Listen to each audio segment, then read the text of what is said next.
It's Tech Lid, and we're bullish. The stampede is coming, baby. Guys, in this video, we're going to take a look at Ryan Garcia. This is an article right here from BoxingScene.com. Ryan Garcia hints move up to 140 pounds very soon. Says Romero could KO Tank. So already we got Ryan Garcia. You know, that 135-pound division, we've always had these names linked. Ryan Garcia, Teofimo Lopez, Gervonta Davis, Devin Haney, and then out of nowhere, the Emperor George Kambosos came in, threw his name in the mix, is actually now the top head honcho at 135.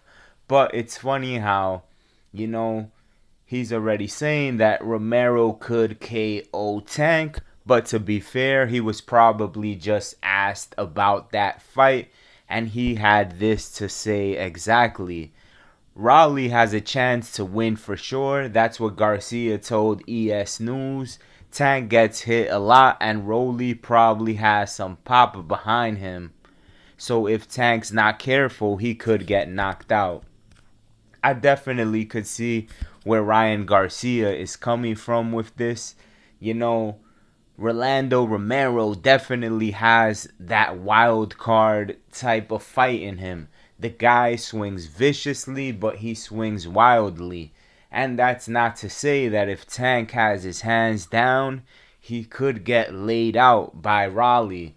That's just the thing. Rowley has that wild man. You know who he reminds me of? Ricardo Mayorga. Sort of that wild style.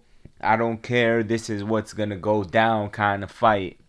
That's who he reminds me of. He has that wild card factor.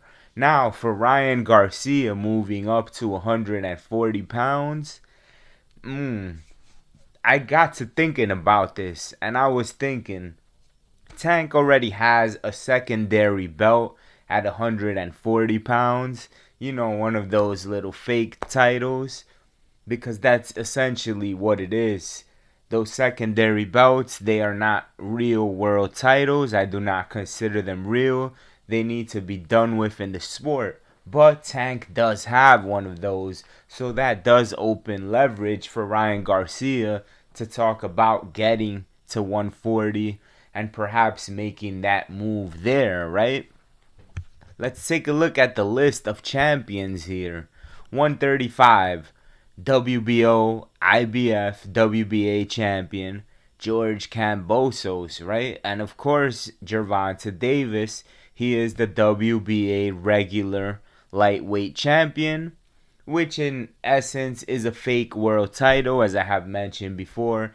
And then Devin Haney is the WBC champion. That is disputed because Suleiman dropped the ball entirely on that. So we're not even sure if Devin Haney is really the WBC champion, or it should have been Teofimo Lopez, which in turn Kambosos beat him. So maybe Kambosos should have all 4 world titles, but officially Devin Haney is the WBC champion, and we cannot take that away from Devin Haney. But I think Suleiman dropped the ball on that, and the WBC champion is questionable. And it is not the fault of Devin Haney. Do not get it twisted. I'm not saying that is Devin Haney's fault. That is a Mauricio Suleiman issue. He dropped the ball on that. Champions at 140. Like I said, Tank has that WBA regular belt, aka a fake belt at 140. WBO, IBF, WBA, WBC, undisputed champion at 140, Josh Taylor. So you may ask yourself, where does Ryan Garcia fit into this whole mix with 140 and 135? I feel honestly that George Kambosos should have a fight or two in Australia, and to be honest, the road he has taken, he actually might even deserve a quick, easy fight over at 135, and then ultimately make that undisputed bout with Devin Haney.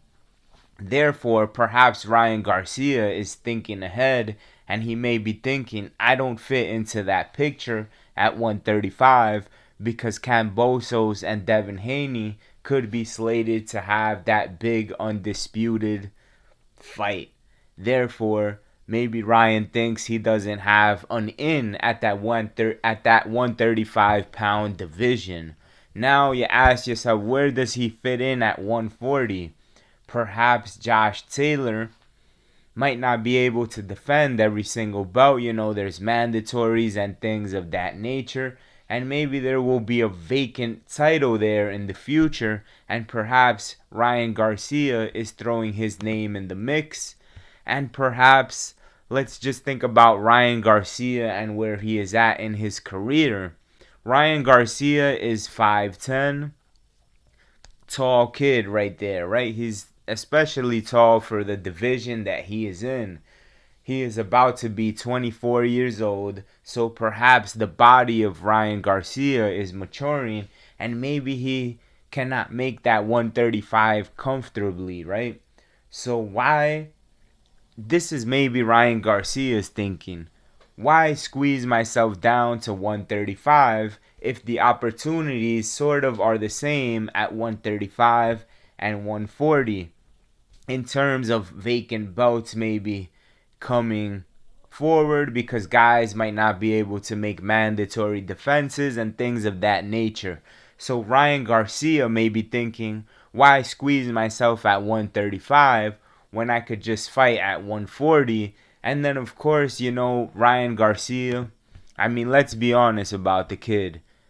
In my opinion, he's a great talent. I think he has real power, but he hasn't fought anyone of big significance. His best career win is Luke Campbell. I'll give him that. That was a decent win.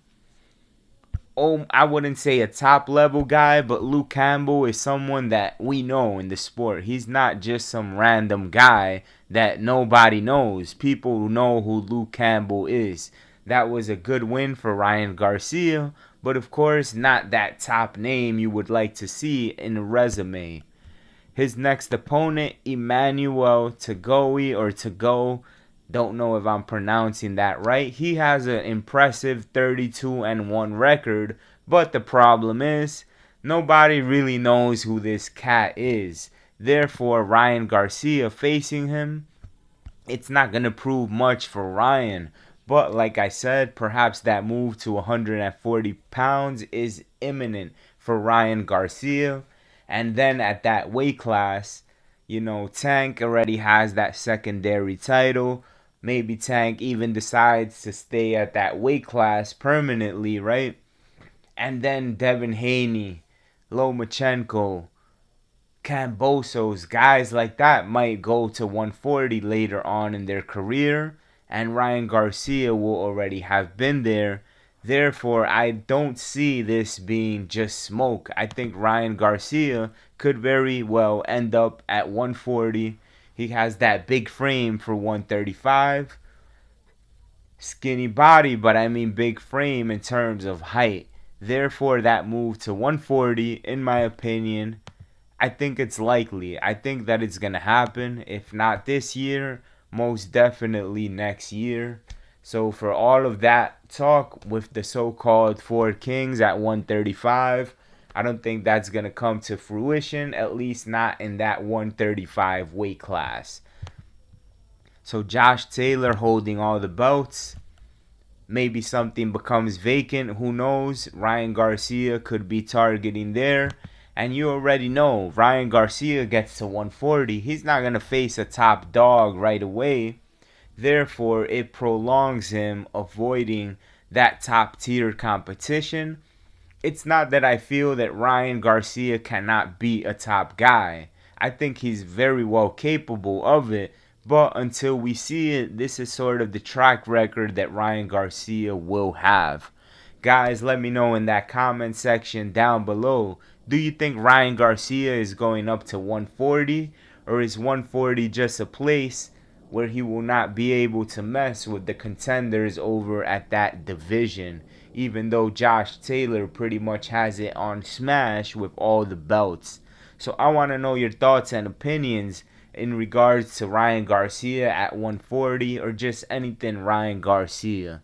If you enjoyed the video, make sure to give it a thumbs up. If you didn't, it's simple. Give it a thumbs down. Please do consider subscribing to the channel as it helps tremendously. Peace and love to the Tech Lid Legion.